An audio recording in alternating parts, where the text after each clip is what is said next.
Chapter 12 Friction. Force of friction. Activity. Gently push a book or a table. You observe that it stops after moving for some distance. Repeat this activity pushing the book from the opposite direction. The book stops this time too. A force must be acting on the book opposing its motion.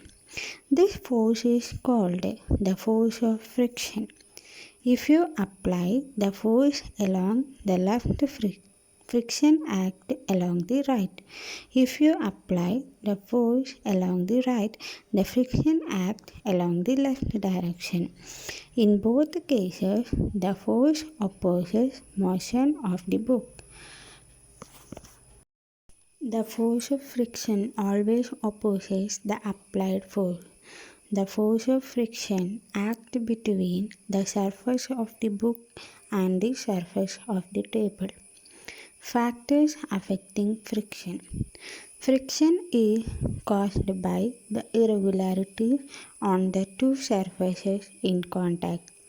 Even those surfaces which appear very smooth have a large number of minute irregularities on them.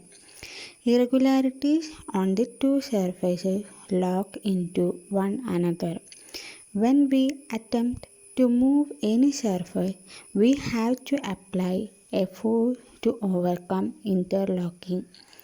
On rough surfaces, there are large number of irregularities, so the force of friction is greater if a rough surface is involved.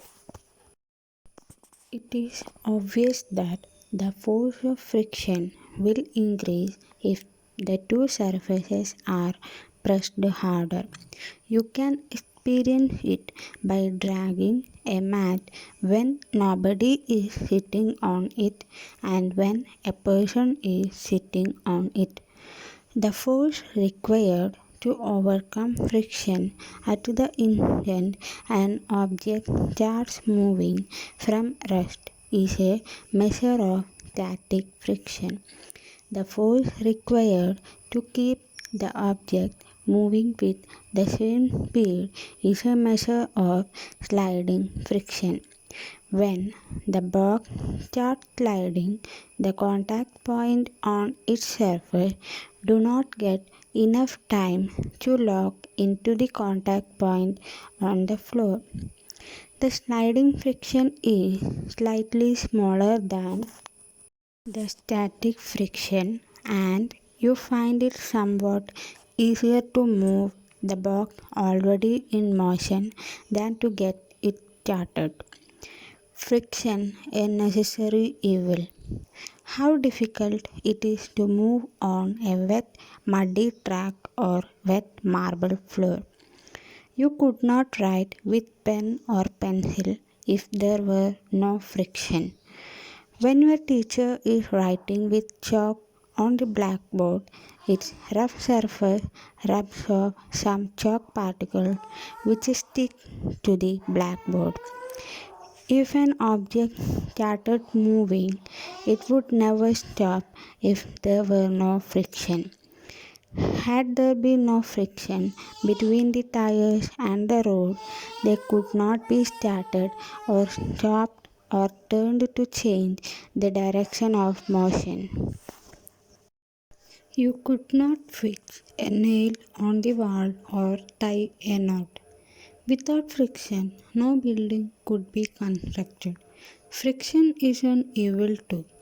It wears out the materials, whether they are screws, ball bearings, or soles of shoes, worn out steps of foot over bridge at railway station. Friction can also produce heat. When you strike a matchstick against the rough surface, it catches fire. The jar of a mixture becomes hot when it is run for a few minutes. When a machine is operated, heat energy generated causes much wastage of energy. Increasing and reducing friction.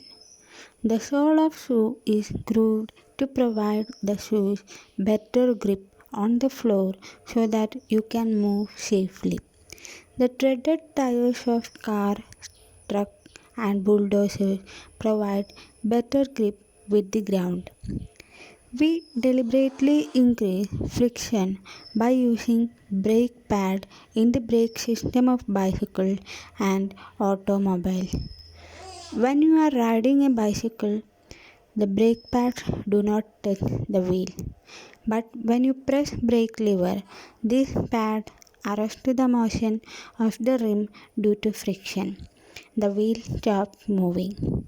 Kabaddi players rub their hands with soil for a better grip of their opponent. Gymnasts apply some quiet substance on their hands to increase friction for better grip. In some situations, however, friction is undesirable and we would want to minimize it. When a few drops of oil are poured on the hinges of a door, the door moves smoothly. A bicycle and a motor mechanic uses grease between the moving parts of this machine. In all the above cases, we want to reduce friction in order to increase efficiency. When oil, grease, or graphite is applied between the moving part of a machine, a thin layer is formed. The and moving surface do not directly rub against each other. Interlocking of irregularities is avoided to a great extent. Moving becomes smooth. The substance which reduces friction are called lubricants. In some machines, it may not be advisable to use oil as lubricant. An air cushion between the moving part is used to reduce friction. Friction can never be entirely eliminated. No surface is perfectly smooth. Some irregularities are always there. Wheels reduce friction. You must have seen attachers and other pieces of luggage fitted with rollers. Even a child can pull such pieces of luggage. When one body rolls over the surface of another body, the resistance to its motion is called rolling friction. Rolling reduces the friction. It is always easier to roll than to slide a body over another. That is the reason it is convenient to pull luggage fitted with roller. Since the rolling friction is smaller than sliding friction, sliding is replaced in most machines by rolling by the use of ball bearings. Common examples are the use of ball bearing between the hub and the axle of ceiling fans and bicycles. Fluid friction. Air is very light and thin. It exerts frictional force on objects moving through it. Water and other liquids exert friction when objects move through them. In science, the common name of gas and liquid is fluid. Fluids exert force of friction on objects in motion through them. The frictional force exerted by fluid is also called drag. The frictional force on an object in a fluid depends on its speed with respect to the fluid.